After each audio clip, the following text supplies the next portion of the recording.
Hi there folks, welcome to the last video in this series on our trek through northern Sweden. So this is day 5, so day 5 covers Abiskojaure to Abisko. There's not much content in this video, so I've put a little bit more in it, just for some hints and tips of what I recommend and don't recommend during this trail. So without further ado, let's crack on with the final video.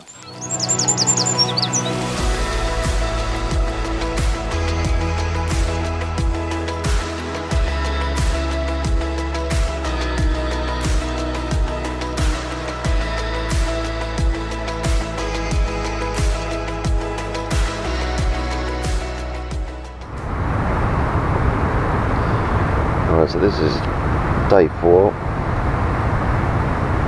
final day. We're just outside of Abisko National Park. Didn't sleep too bad last night really. Mind you, I finished the rest of the worm off last night. It's now about 5:30.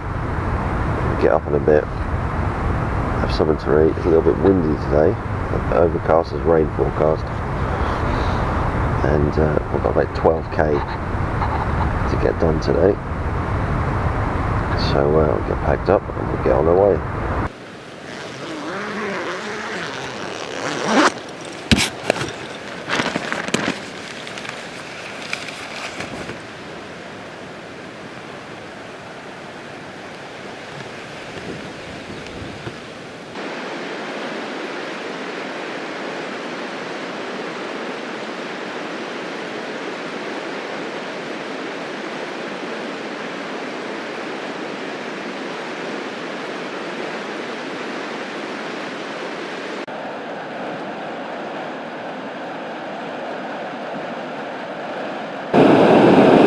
Behind me,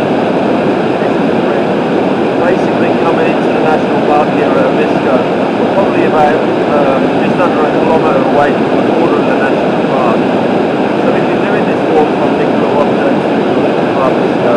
Basically here, this is your final decent, safe water source that you can take water from without having to filter it or boil it once you're in the national park in Abisko. So just remember to fill up the water bottles here. You've probably got about 12k before you hit Abisko that way. So definitely remember to fill up here.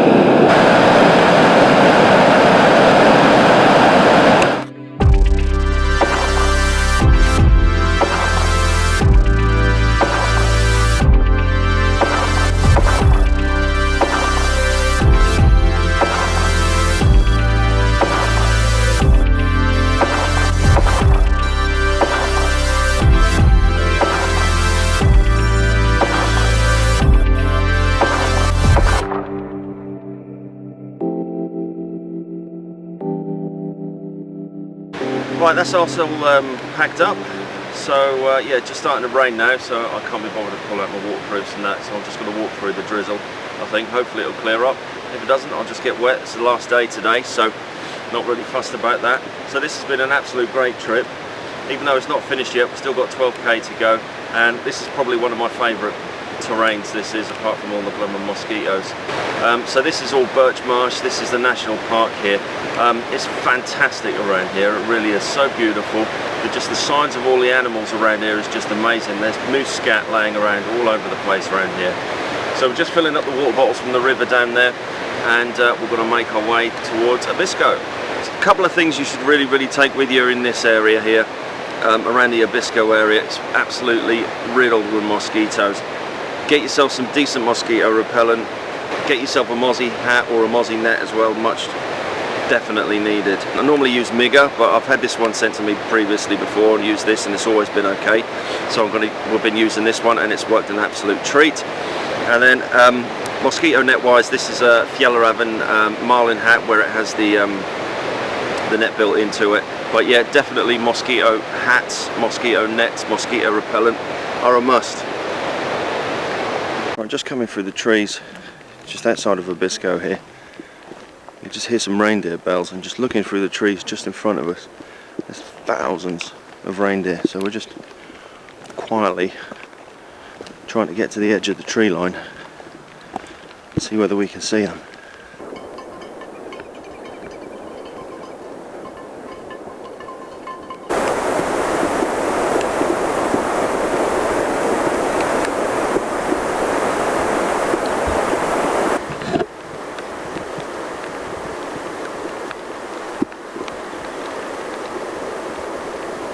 Right, so we are probably 4k into 12k.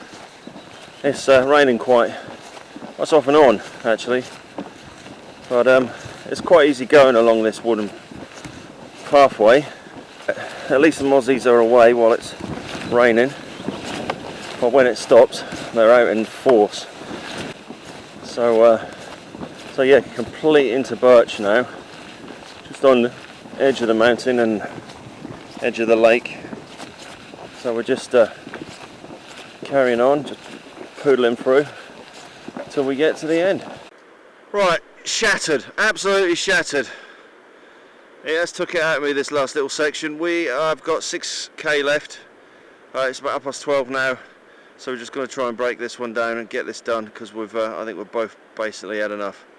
It's wet, it's damp and very, very muddy coming through this bit. Looking down to Abisko just behind me there. So yeah, anyway, we're going to crack on and get this bit done.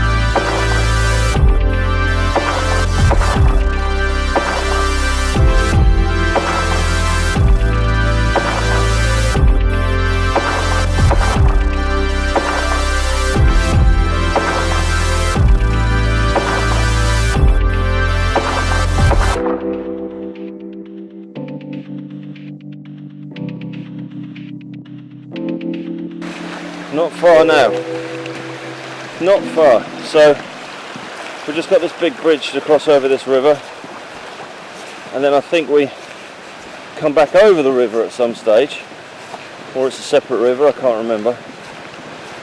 But yeah, we're not far now.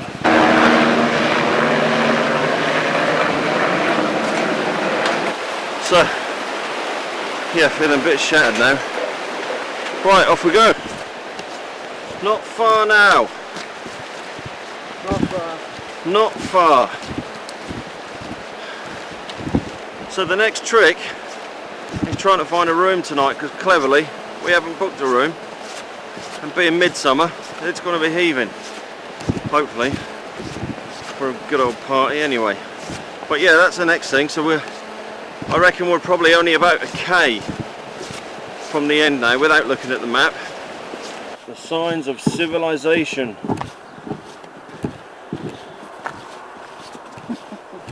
A road.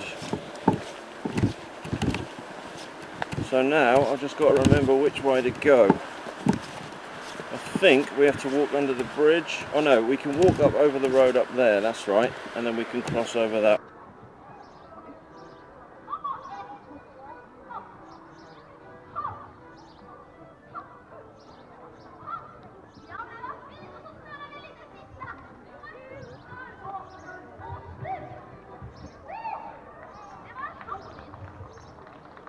Right, so while we're out today, we're going to have a look at a few things. Going to have a look at some hints and tips, some mistakes, and some recommendations that I learned when I done my trek from Nikkaluokta to Abisko.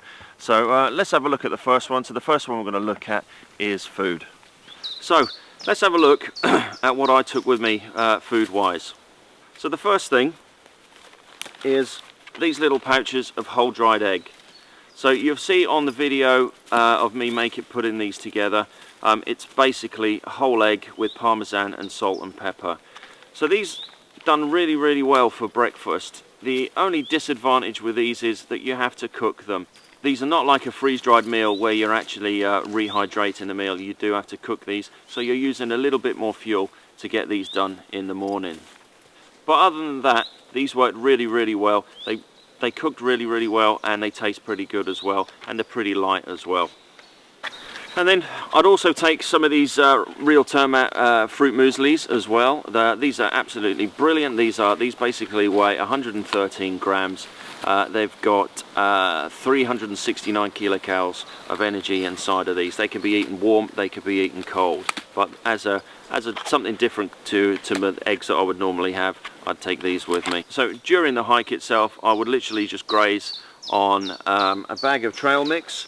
So inside this bag here, I've got a load of nuts like Brazil nuts, almonds, walnuts, hazelnuts, cashews. There's some dates inside of there, and there's some M&Ms, peanut M&Ms in there as well. So I'd literally just have that in my side pocket and just graze on that during the day. So during the day, so for lunch, I'd have a real Termat meat soup for my lunch. So these are really, really good. These are, if you want something quick, hot, nutritious, and you know, you can digest these pretty well being a soup in the middle of the day if you're literally just gonna eat and crack on with your trek. Through the rest of the day, if I wanted to stop, have something warm, I'd literally just have a cup of soup and a couple of bits of bread. And then when it comes to the evening, I'd have one of the real Termat main meals. These are absolutely fantastic. Absolutely love these meals. They all taste really, really good, so I definitely recommend taking these. So this wet meal weighs 300 grams. This real Termat meal, this one is the chicken curry. This weighs 132 grams. So this meal is more than half the weight of this one here. So I would definitely recommend freeze-dried meals with you as well. The only time I'd recommend a wet meal is if you've got limited water.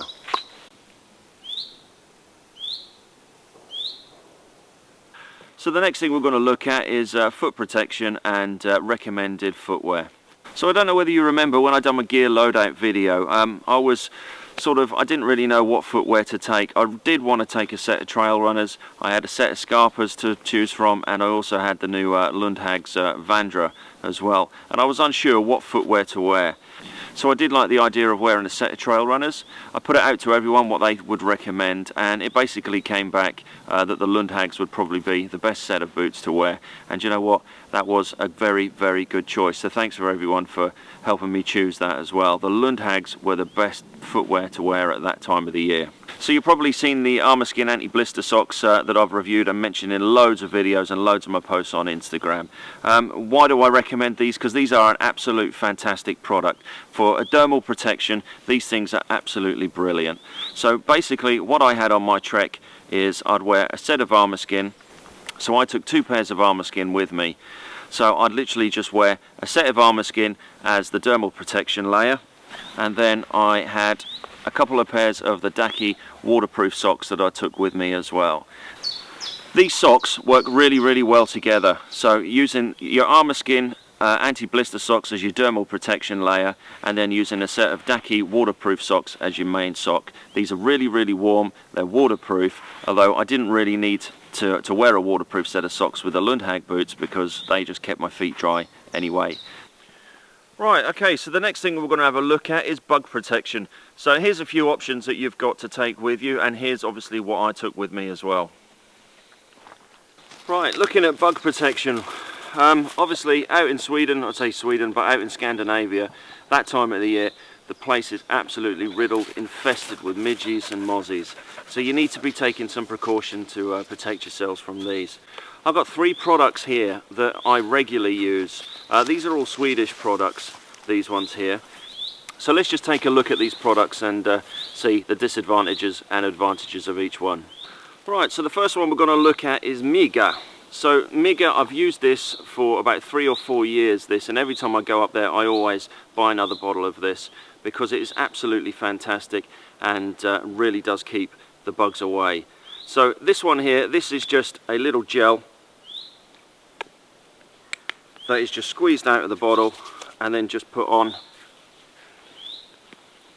and it really smells quite nice and it is pretty refreshing to wear as well. So this one here I was sent a couple of years ago, and I did actually buy another one while I was out there during this last trip. So this spray is by Sjö och Hav, and this spray is environmentally friendly. The active ingredient of this is citronella and eucalyptus. This one's pretty refreshing to put on, and most importantly it does work. So this one I really, really like as well. Right, the next one that I've got here, this is a completely natural product. This is made by Vildmark, which is an outdoor company in Sweden, and they make pretty much natural products using all ingredients that have been used for hundreds, thousands of years by the local people.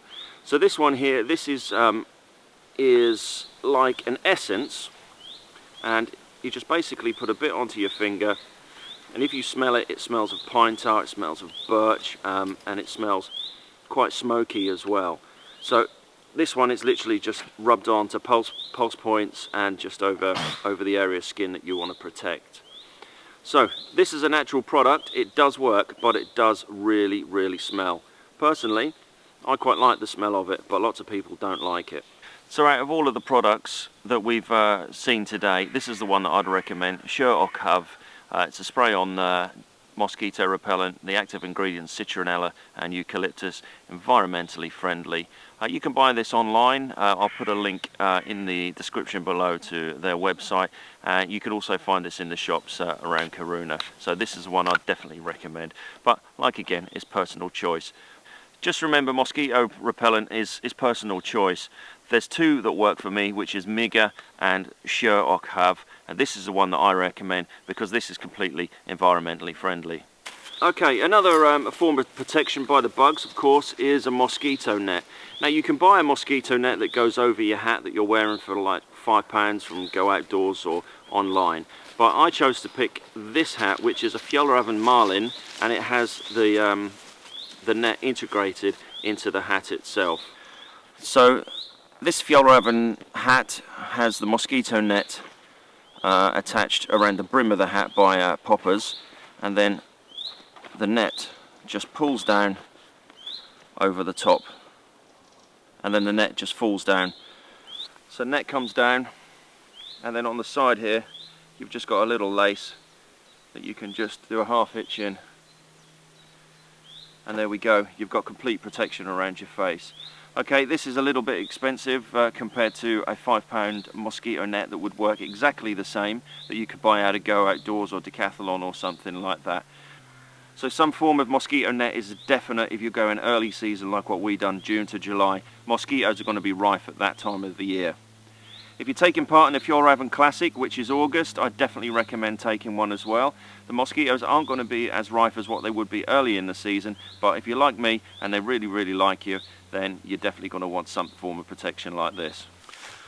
Well guys, I hope you've enjoyed this set of videos.